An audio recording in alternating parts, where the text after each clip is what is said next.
Ongi etorri Gutun Zuria Bilbao, Azkuna Zentroko letren nazioarteko jaialdira. Jarraian, Talaia Txobi Agian izeneko solasaldia izango da, Mario Obrero eta Miren Agur Meabe idazleen artean. Bienvenidas y bienvenidos a Gutun Zuria Bilbao, Festival Internacional de las Letras de Azkuna Zentroa. A continuación, tendrá lugar la conversación titulada Dos atalayitas quizás, entre el escritor Mario Obrero y la escritora Miren Agur Meabe.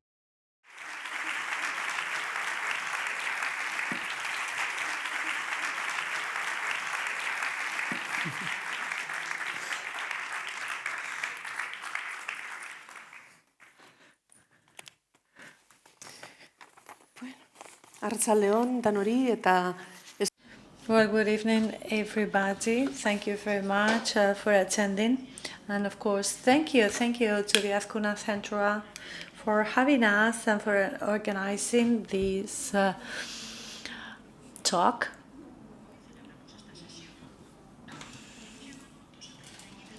We've called this talk small watch towers because we are two people that are good observers. We're two poets in different periods of our life, but we sort of call ourselves small something because we are very well aware of our scope and the limits of our gazes. And also we've added something. We said two small watchtowers eventually because this means maybe. And this is one of the main characteristics of all poets, lack of self-assurance, uncertainty. So that is what pushes you to a search. And I think that moves us into a search. So thank you very much. I don't speak Basque because I come from Getafe, nearby Madrid. But it's a great pleasure to be here, says Mario, and to talk to you. I can say I am Basque even if I am from Getafe.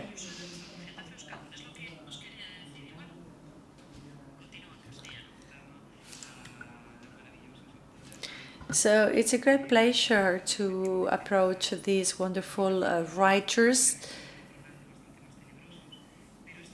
And it is true that these two watch towers can also be seen as something for a defense.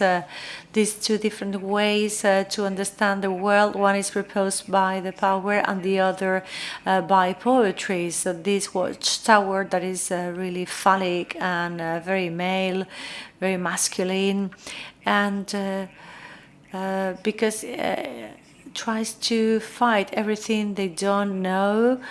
And then we have poetry that will climb into this watchtower to get amazed at what is unknown, to really be marveled by the unknown.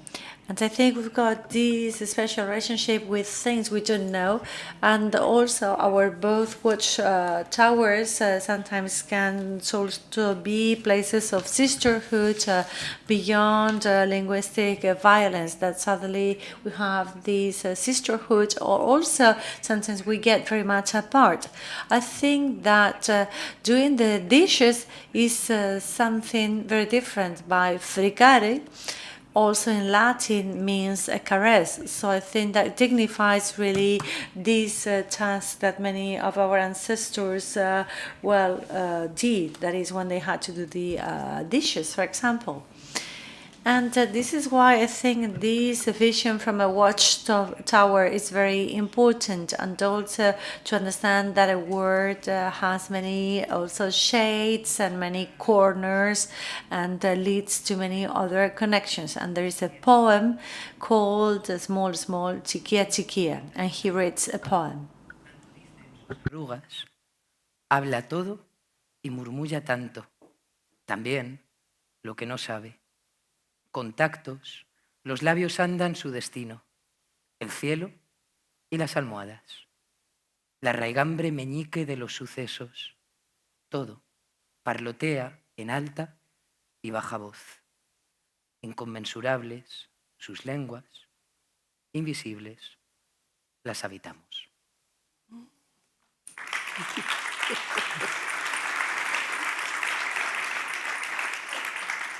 Bueno, ikusezina gara, hizkuntza horien We are invisible when we inhabit those watchtowers of language. And today here we would like to underline that our towers are not threatening. Sometimes they are.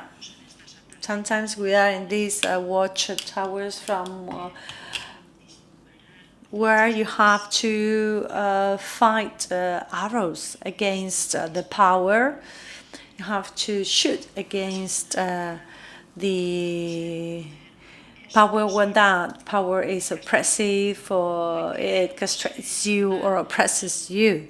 So today we want to rather say, well, white flag to welcome all people attending. And we talk about a poetry, and I'm going to read a different poem, and it is sort of the same but from a different point of view. So Mario is like an ivy, but constantly blooming. But I think I am myself like a root, the root of a tree. And I think I will be like the root of a cypress. So I'm going to read the following poem. So it's an ode to silence.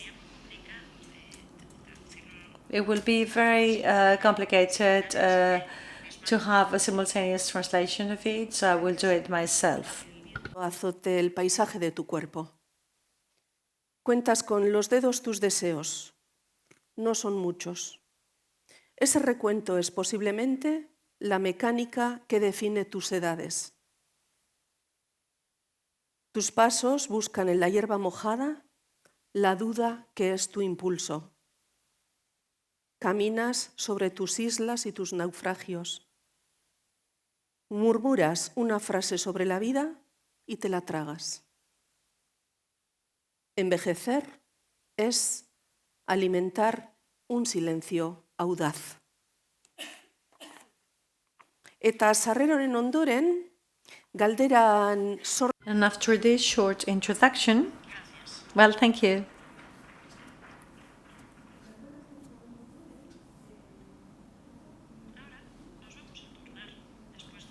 Okay, now we're going to take shifts.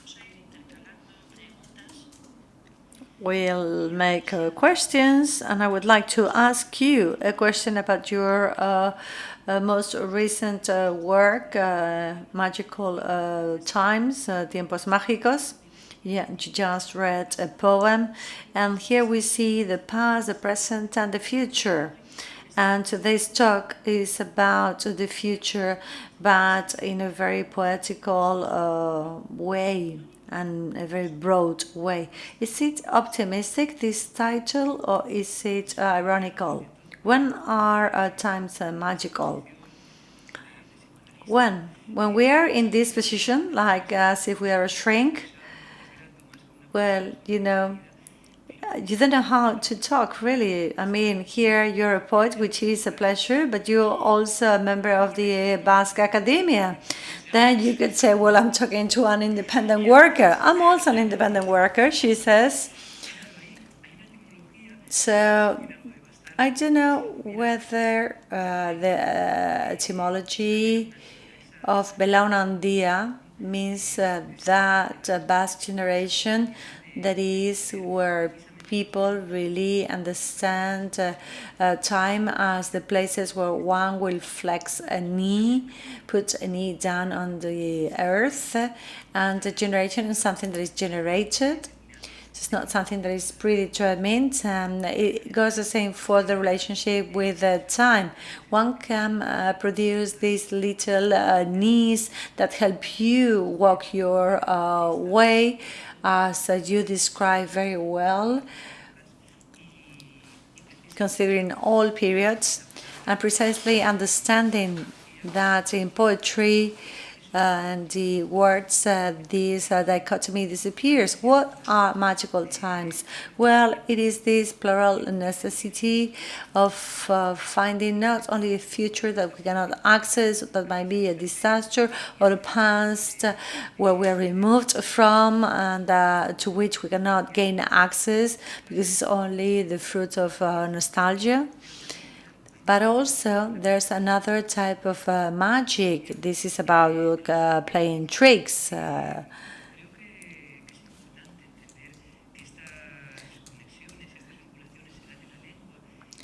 So I think it is important that we have these sisterhoods in the language, as we said previously. And I heard Noelia Miria and Begoña Ramezurza this morning. They said, well, watch out, because the sisterhood is not only about us, because those that really know how to really, couple with something else is the IBEX 45, the stock market, he means. And I mean, it is difficult also, these relationships, and you have to be aware of them. I could here mention many things about your book, like all the nuances in the field of etymology.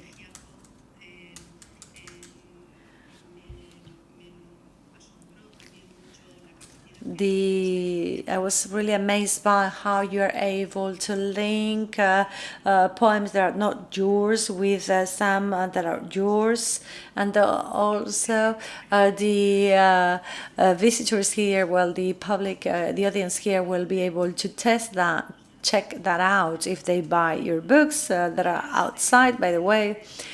So, I mean, you talk about all these things that surround us, and sometimes I've got really the feeling that I am very well sheltered, and sometimes I have the feeling that I am outdoors, surrounded by smoke and smelling something disgusting, because the historical moment really beats in your moment. How many corners does memory have?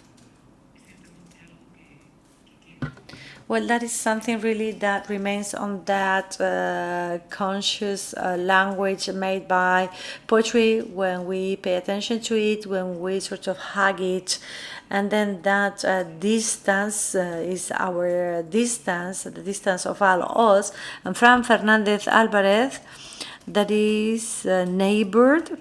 He's a wonderful poet, and he says in the language from Asturias, there are many corners in a memory. What you talk is what you want. Might be what you want. So poetry is come here to be shared and to share that possibility. And Maria Mercè Marçal mentioned a poem that, for those that are not Catalan speakers, might take us through different ways. Talk through somebody that is hurt, and then also to somebody like me from Getafe, we might understand you are talking about somebody that is hurt, but also by some deferred mouths. So this takes us to our political and historical memory, but also this beautiful expression that is very legitimate and that sometimes means giving voice. It is interesting to give voice, and maybe more beautiful it is to listen to voices, because when you give, it's a transaction. I give something to you. Now we're also able to listen to voices, and we can get to a riverbank and then look into the other river bank or towards the other river bank. So then there is this memory that maybe does not even require to place in the center those that do not really need to be in the center or in the core. There's nothing better than the legitimacy of the victims. So in 2003, we might try to listen to those spaces, and that is a mouth that is hurt and that is pre-recorded too, because that word has got two meanings in Spanish. So, I mean, we're talking about the small key by David that sort of hosts a faith that keeps us in a dialogue and that is always keeping us with other voices, surrounded by other voices. Listening to you, I remember read an author, and I don't remember the name of this writer. I read this lady, she said that she had the feeling she was writing in a big notebook of voices that had already been used, but where still there were some blank spaces where she could sort of add her own lines or write words in between words that were already written, and even borrow things that were already written. So at the end of the day, those voices already written and their voices will get together and give a meaning to this collective function of poetry. So when we talk about language, moving on to something else in your poetry, so you have this fight with language, or at least you kind of try to write lines that have never been said. I mean, that's a dream of any poet, and you sort of twist language, trying to find a shocking association of words or twisting words, and this leads to sort of very carnival-like association. And I've got Maria Corina that says, language is like a wire that you twist in order to create silhouettes or different figures. So recently I learned that the word verso comes from versa oratio in Latin. That is the opposite to recta oratio, that is prose. But versa oratio, so a twisted sort of brain, is what produces a verse. And I would say that sometimes when I read your poetry, I get the feeling that you sort of abandon yourself to some kind of automatic writing. But really what you're after is to desautomatize that poetry. You want to surprise people in order to create some kind of unity. Every poem is a unity with a visual part,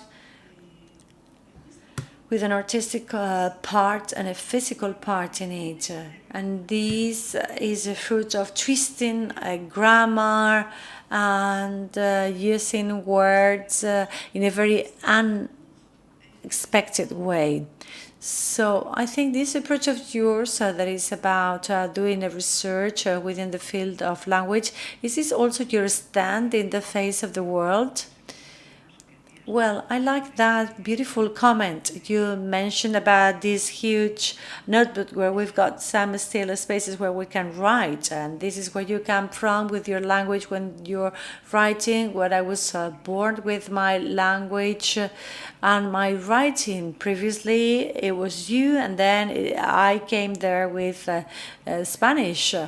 And our place is the place of that kind of writing. So this is about these, all these tricky ways to express oneself in a reasonable way, and that is what power does. I'm talking about ownership or property. In one of my first books of poems, my grandmother, Carmen, she read it very slowly, and weeks and months after, like many women of the post-Spanish War, she is quite limited when reading. And she said to me, I cannot understand anything in your poetry. I mean, I really love you, but this is a total mess. It doesn't have any sense. And my grandmother, she was very wise, and she said, what I really like is when you say, green, that I love you, green. Green branch, green wind, because that is so beautiful. That's a very well-known poem in Spain. And there is this sort of ownership of these common experiences that sort of dissolves itself in poetry. Yeah, we are kind of twisting words, yes, as Obrero said. But also we see how far can you get. Concha Mendez said that my breast is full of horizons. So what you keep in your breast, Colcoane is ashes, but also means horizon. So one has to sort of understand again that poetry is not a space of ownership, that geographies and geopolitics are very much in the news every day in the Canary Islands, and in the Mediterranean there is not like a huge tomb for many people, unfortunately. So I think if from a very small place we can all understand that in poetry all words have a space, all languages. And here we are starting to, confess ourselves as when you go to a shrink. And I think in the Basque language, I really like how the word clitoris is part of a poem. Yes, round of applause, well deserved. Oh my God, I mean, you remember things. But I think that I really like in Magical Times is also that there are some piles, and we all have piles, they're all over. So, I mean, does the word need a passport to be part of a poem? Do we need to take a blood test to see whether these words are compatible? No, I think, as Pellegrini said, there is an open door for the naive ones and absolutely closed for the useless people, I think if we would give a book to a foreigner student of Spanish, they will go crazy. So if we give a book of yours to Spanish students, I mean foreign students of Spanish, they will go crazy. So I think it is the right time for you to read a second poem. So this is the poem on piles. Sencillo asistir a la vida. Sin embargo, compramos tuercas, a la luz preguntamos sus nombres, desnudas, aguardamos. No es decente vivir la ausencia de cuantas cosas pudiste. La galaxia sigue siendo en tu vida y ellas también saben que andas ágil. No es cómodo tener 78 años. La almorrana de la historia medra. Tú medicas las polillas del arcón. Has viajado tanto como la pulpa que lamen los hurones. Cuando sola y acompañada grita la lámpara del comedor, dejaste de ser promesa. Ves mal el paisaje. Fuiste, en esperanza, 54 pérdidas. Las agujetas adolecidas de los 42. Cada albaricoque que brota una y otra vez, atarse los cordones de tus 30 monedas, dando a luz la última inquietud nublada. Donde un bello monstruo corteja, no es honesto tener 23 años.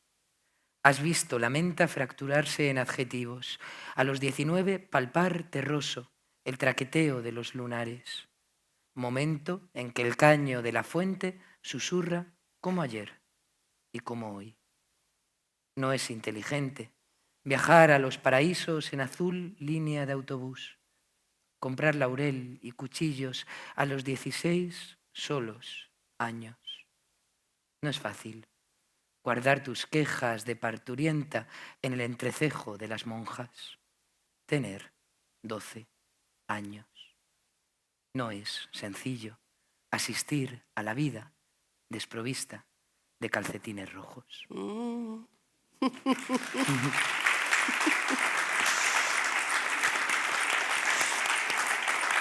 Bueno, con todo, Miren, en la comida... So over lunch, we were saying that we're the lazy ones. In the morning, we were listening to publishers, to hard workers, writers, and here we are. We came, we popped up for lunch, and then we came with a vase. So we've got to judge.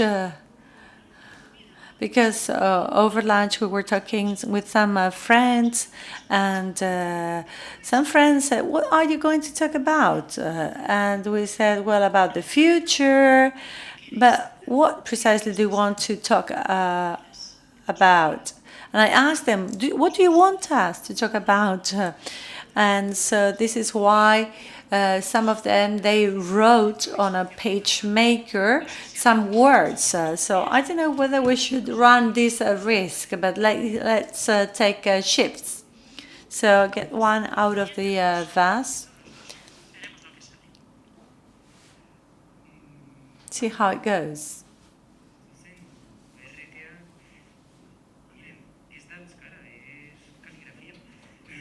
Well, this is not Basque language. This is calligraphy.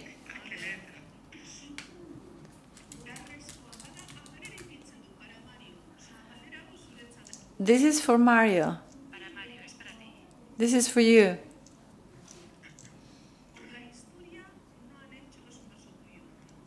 I think this is a line of yours. We've seen different kind of old donkeys going one way and another through history. And then they told us, please be short in your answers. Okay, we'll try. Yes. This is the beautiful thing in poetry, that maybe other languages ask from us to be very proper, very correct, and to be sentidinho or obscene, as we say in Catalan. But I think it is them that fail and that make very difficult a simple understanding of something. I don't know whether Amaya and Alberto are here, two friends of mine. One works at a bank and the other works at a public university of the Basque Country. So is it easier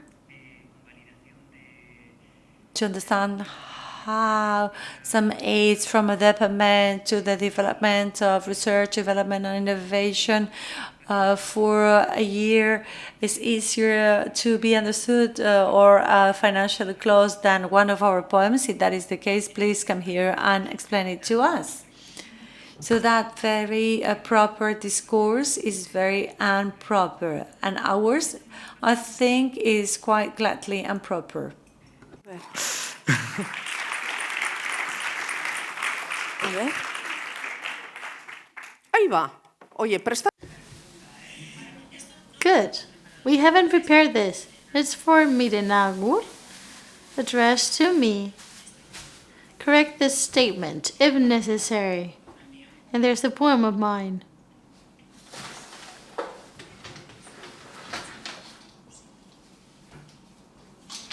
Well, contrary to you, I'm not going to say anything. Because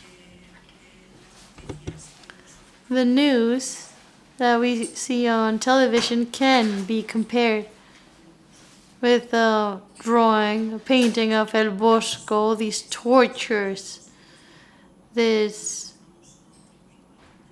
remember the Garden of Eden, and what we see in reality is paramount to what we see in the news.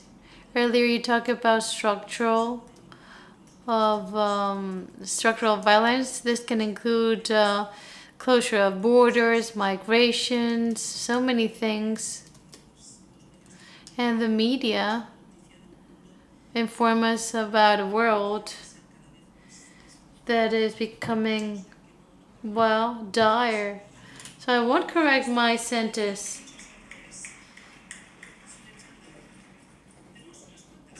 We have quite a number of questions. Let's continue playing if you want.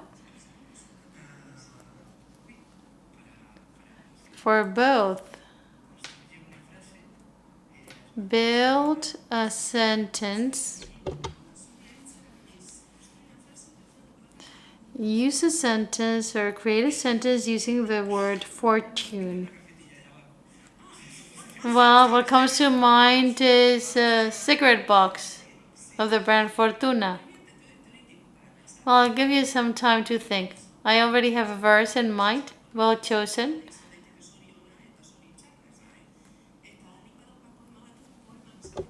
I have a poem talked a puddle in the deck,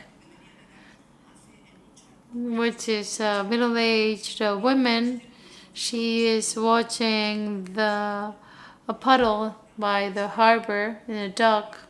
And what comes to her mind when watching the puddle is when she saw a dying dolphin in the beach. And the verse says, when the pupil of that dying dolphin got entangled within your pupil,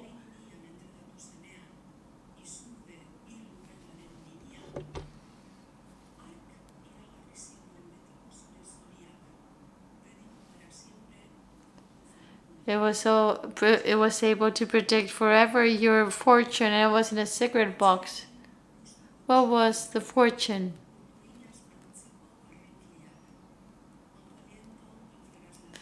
With your breath, you will inflate sails. And it's a prediction done exposed.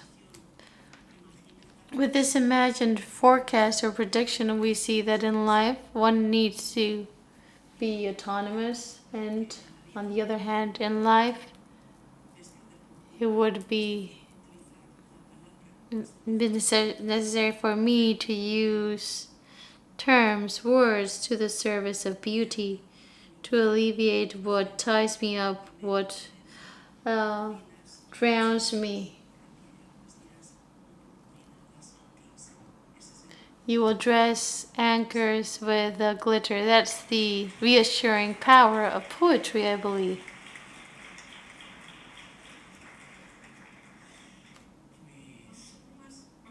Shall we select another one? How many have we introduced in the vase?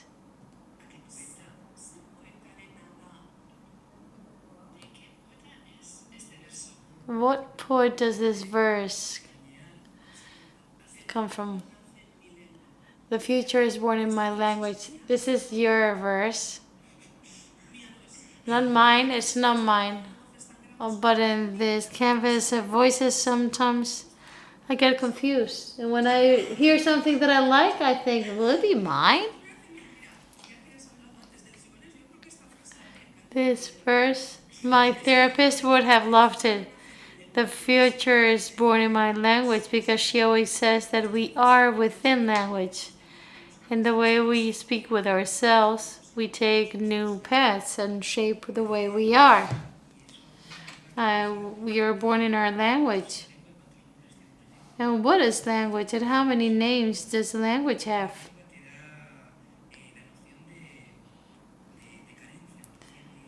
And as Emily Dickinson said, you know water because of thirst. And when you're a speaker of one language, of a dominant language with many centuries of army, banks, and that has had the Royal Academy for Spanish. because of this monolingual state, this doesn't mean that we're mono-thought. Water is known because of thirst, and the thirst for other languages what makes the future of interlanguage words to be born in your language. It's wonderful when a language has many norms. It can be euskara. For others it's escuara. From others it's servizo. For the stork, euskeria. When a language teaches you all these names and all those connections that can be generated, the thirst that one has with one single big language is satisfied with another river that brings other languages.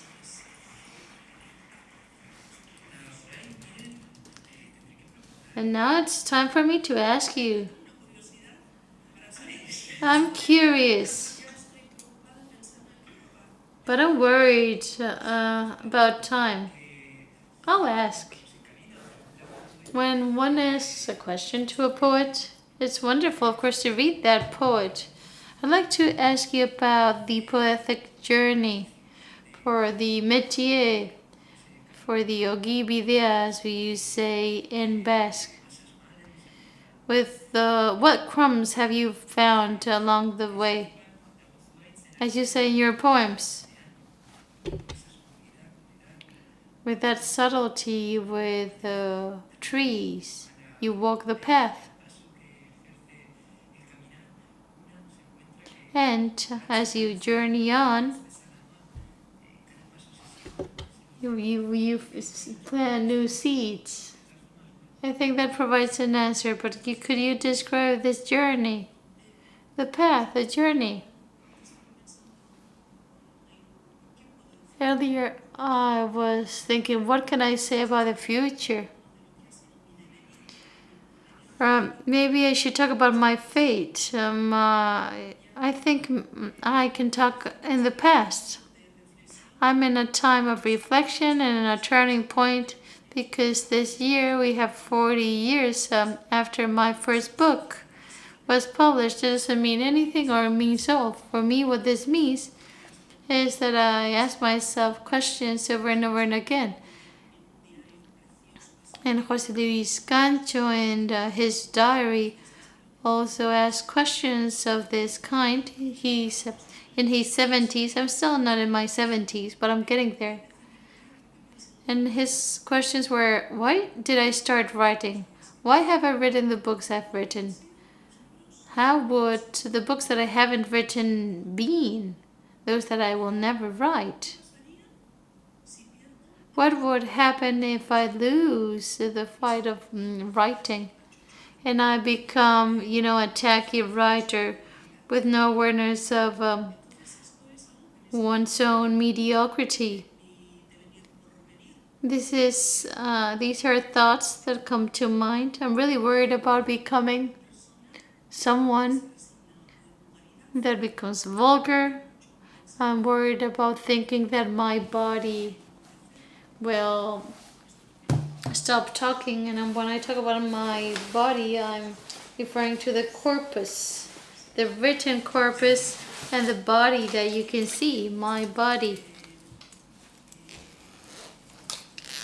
And I'm also a bit stressed about the idea that the time that remains in my life is not fertile, productive time.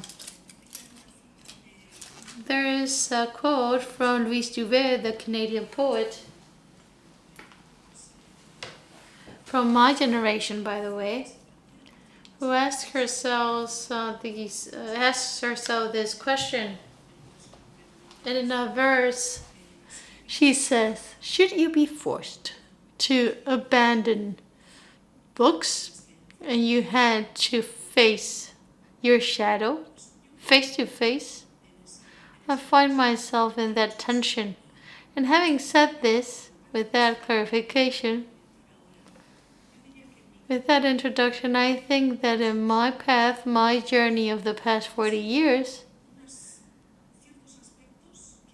There are some aspects that have evolved and others that have remained constant. What has evolved? Style has evolved. I started from a style, which is what I call the aesthetic of cloister. I used stylistic resources that are very close to Gothic, with great complexity, with wildlife, with everything that you can see sometimes in architecture, in churches and cloisters. So much so that such a level of detail hid the message. Then I evolved towards a more depurated style and what I call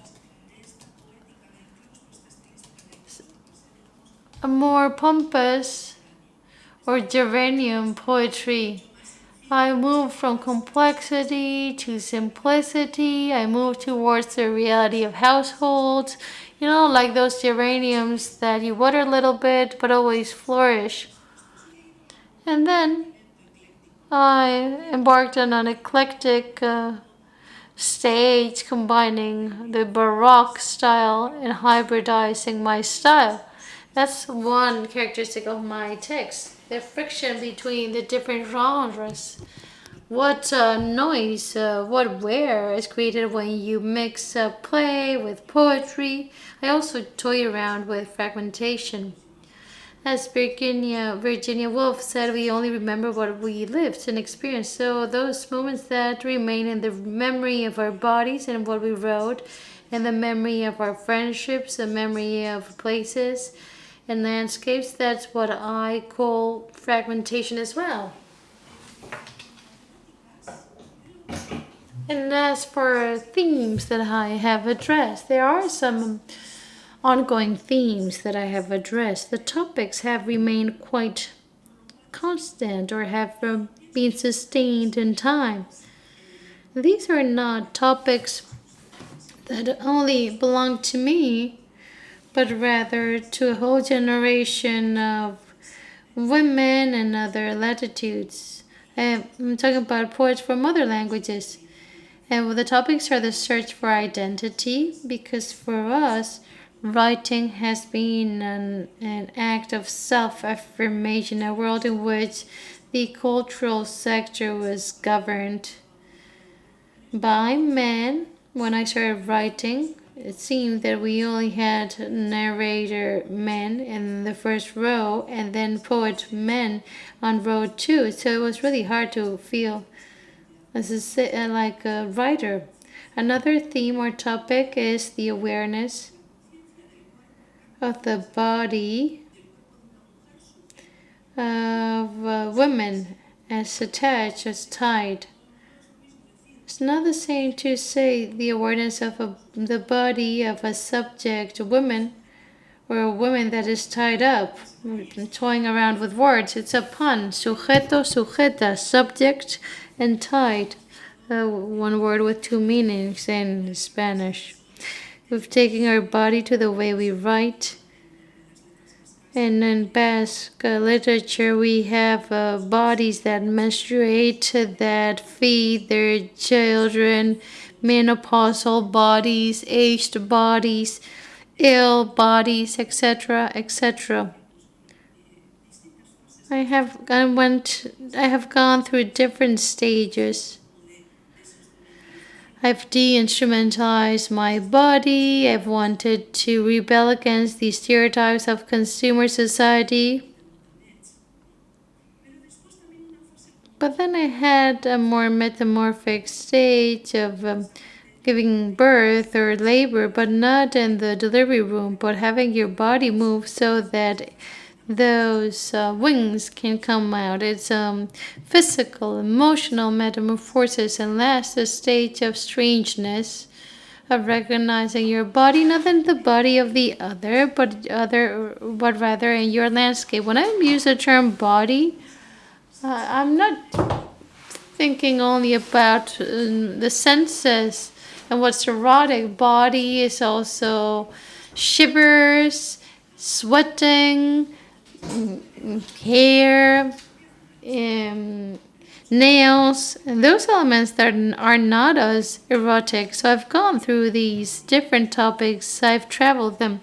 In my work, I also bring daily reality, the kitchen, the household, and I use vocabulary that's specific, that is physiologically feminine, like clitoris and vagina, as you mentioned earlier, because using this vocab 25 years or 30 years ago was being transgressive, was being controversial, and that led to some noise.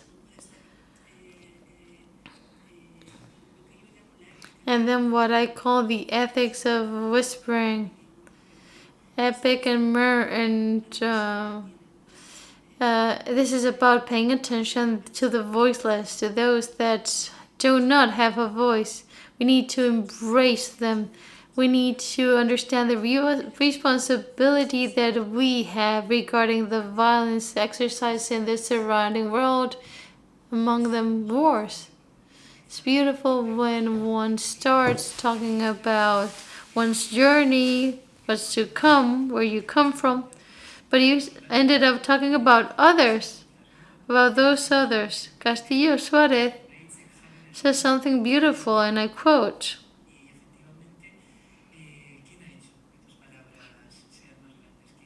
"Who has heightened you? What names have accompanied you? What has heightened your work, and whom?" There are some dialogues and other themes. But then we have the view of the other with a name and a surname. Poets, anonymous people, who are your neighbors?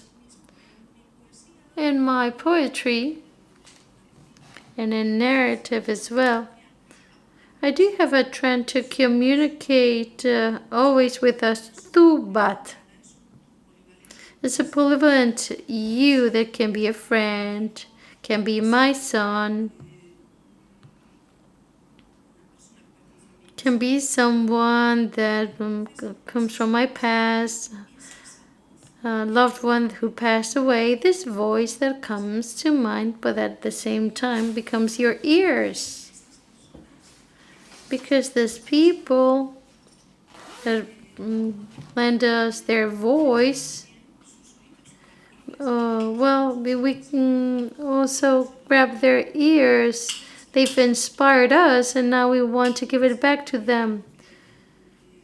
Who are they? Even myself, because sometimes I answer my own self. I answer concerns that I have, concerns that crop up in previous texts, are raised through repetitions.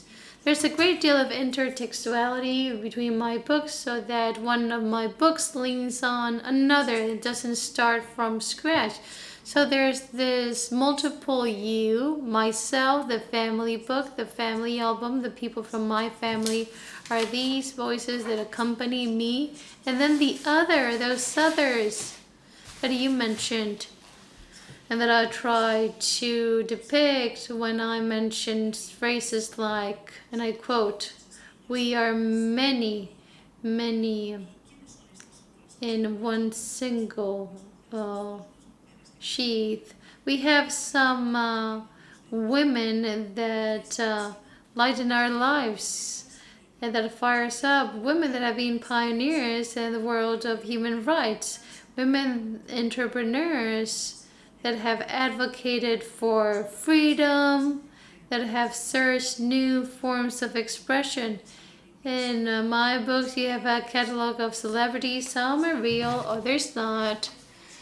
But they're a good example. They inspire us, and I always look for them back to engage in a very close, intimate dialogue with them. And then we have the meta-artistic voices that feed us through movie, through cinema, through music, or other fields of art. A hodgepodge.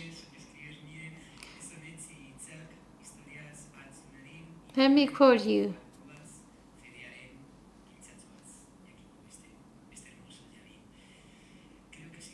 I think that in view of the great fatigue and the tiredom that one can experience in living one's life, it's very important to find words that sustain us, support us, and show us that we have those neighbors that bring us light and power. I don't know, Miren Agur, and I hope. But I would like to invite you to read.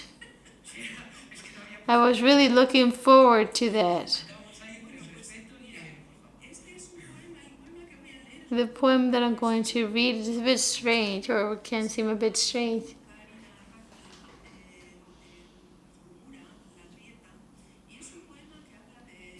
And it talks about the creation process. Summarizes what we've been discussing. It's individual, it's collective at once.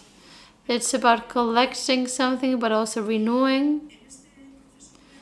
And in this process, the crack that I mentioned, or the inlet, is that call to explore possibilities.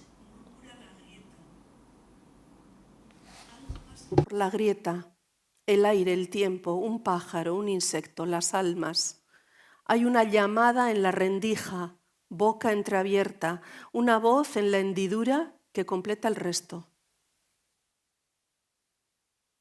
Escribir significa nombrar, estructurar, repartir, o bien destruir, transformar en todo caso. Para que el espacio vibre, para que la oquedad cuente la fricción muda entre lo que encaja y lo que no encaja, para que el surco acote el recuerdo de cierta cicatriz. Extendamos el cuenco de vino, aunque vuelva vacío y el jazmín se marchite. Tengamos fe en el proceso, sintamos apego por el desarrollo, desentrañemos la poética de repetir, de insertar variaciones, de decidir, de errar, de mirar en varias direcciones. Mirar significa tocar con los ojos y dejarse contemplar con los poros abiertos y penetrar por la abertura y danzar con la abeja que trae la primavera y morder la manzana a plena luz. Para apresar eso que se escapa. Eskerrik asko. Eskerrik asko. Bueno. Eta orain Miren Agur poema bat euskaraz, ere? And now, Miren Agur, shall we read a poem in Basque, or should we leave it to the end? Because I still want to talk to you. I'm looking forward to playing with you. We've been talking about the future, fate, the journey, memories. And I tell myself, why don't we play?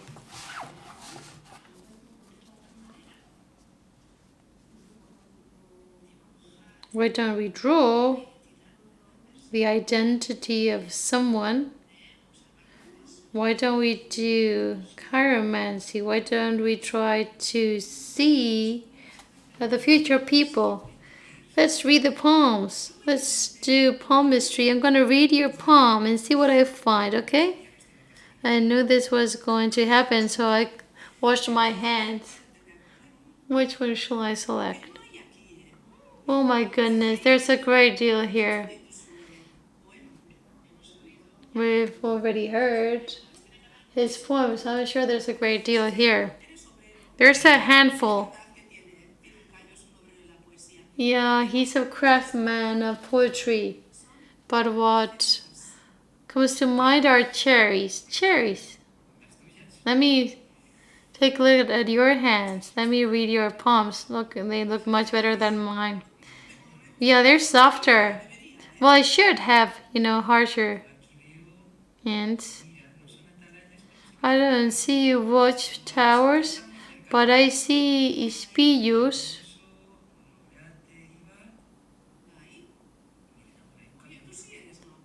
You're a magician. I see a red truck. Well, shall we talk about HBU, the garden, or the red truck? We're here to laugh, to have a blast. The other day a friend called me. I know you love the word gorri, and you mentioned gorri earlier. Red. Now, a friend called me. Miren Agur, I dreamt with you. What do you dream? Well, I was crossing the Arenal Bridge, and you were there driving a red truck. And you gave me a thumbs up, something I never do, and you told me, isn't it cool? That's not how I speak. I never use that expression. But you're gonna write a book, she told me. You're writing a book. And I told her, no, I'm out of inspiration, and I'd rather think that the red truck will inspire me if it crosses my path. But for the time being, I wish I had the red truck inspiring me. And what about you? What do you want to say regarding Gori? Well, reds are cherries. Carmen Martingaite said that there's this theory of cherries. She thought that literature grew like cherries, one always beside the other as cherries, that the size of cherries, not that of a watermelon, is small. Cherries are small, but they've got a stone inside. And if we took it to Catalonia, where crispetas are crispetas and ganivetas are ganivets, there we would understand that and seeds are labor, métier, and there's something of cherries. And Marcia Royce talks about the time of cherries. She publishes in Spanish and also in Basque. Sarnaindi also published on cherries, and this idea of cherries is very powerful. It has to do with memory. Dereticareandean is a long poem that talks about Catalonia with a group of Republican soldiers, and when they exhumed the bodies in 2018, this man from this town was asked whether they could exhume the bodies, and he said yes. And they asked him why he's willing, whether it's because they are relatives of him that passed away in the war. And he answered, referring to death and saying that when there's death, there's no cherries.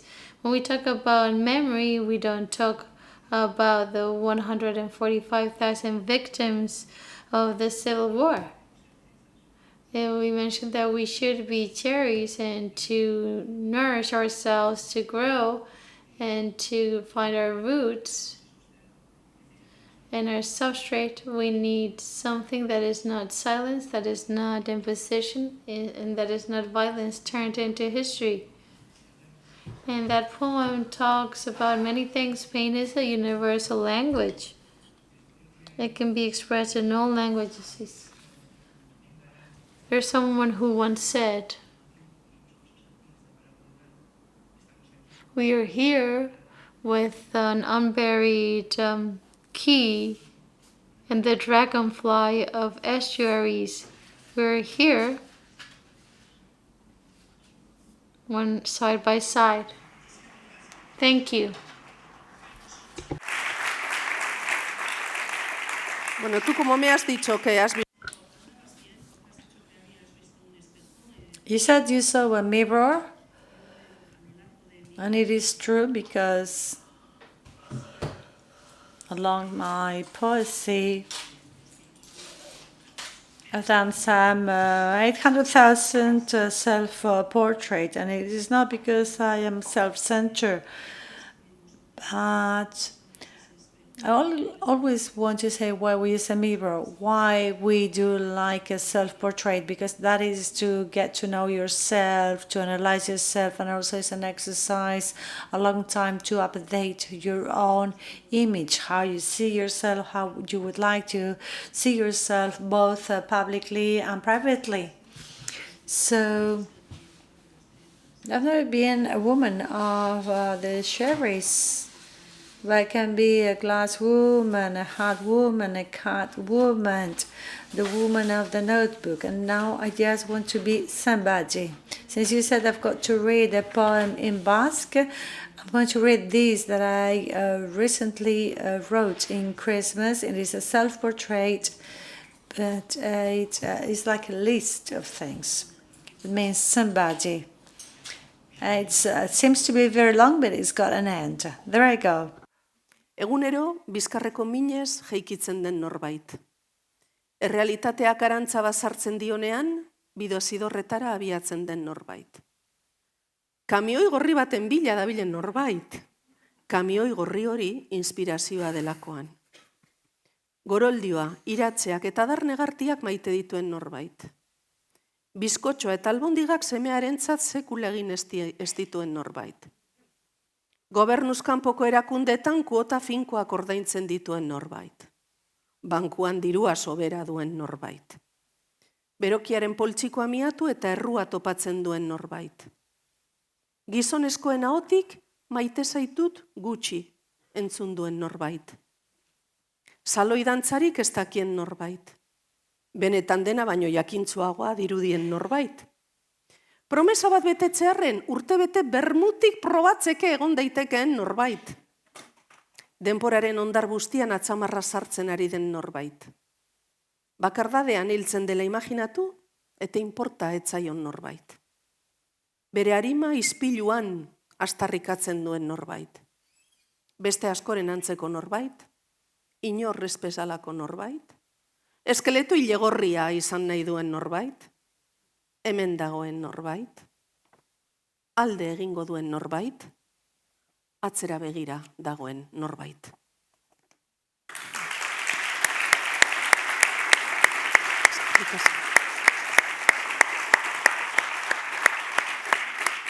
Eskerrik asko dan hori. Eskerrik asko. Well, thank you. There's something that you mentioned that I really loved, those that sort of lend you their voice. And then if we take this to the province of Asturias, in order to understand what Jule Goicoechea said, that utopia eventually might not turn into a political reality, but into a pleasure. So an important pleasure is humor and laughter. So I've got to find that poem. Here it is. Democrático de Tolosa desde la Segunda República, Iñaki Linares Oroso, relató una historia particular que refleja la libertad del ingenio. José Araquistain, industrial panadero irunés, abrió una cafetería cercana al mercado de abastos llamada Jai, en euskera fiesta. Las autoridades franquistas quisieron censurar el nombre al estar escrito en euskera, a lo que el panadero contestó: ¿cómo fiesta? Son mis iniciales, José Araquistain, Irún. Gracias a la fiesta de la inteligencia y la perseverancia se alcanza la libertad. Gracias, rodillas flexionadas, belaunaldiac, pies dispuestos y celebración. El territorio más onírico serán siempre las palabras y su admirable empeño por construir los mimbres de la vida.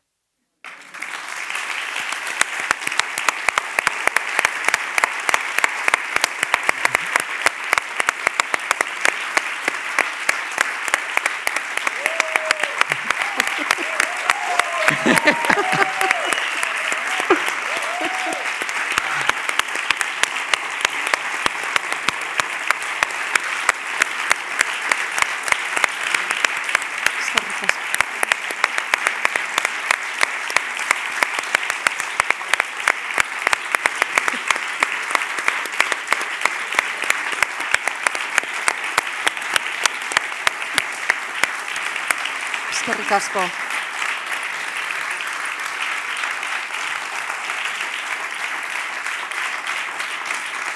Eskerrik asko.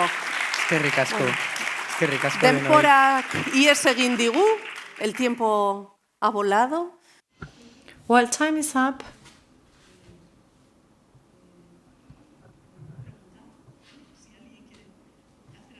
But if you have some comments or questions, we can just close it with this nice round of applause. Okay, we call it a talk. Okay, thank you very much.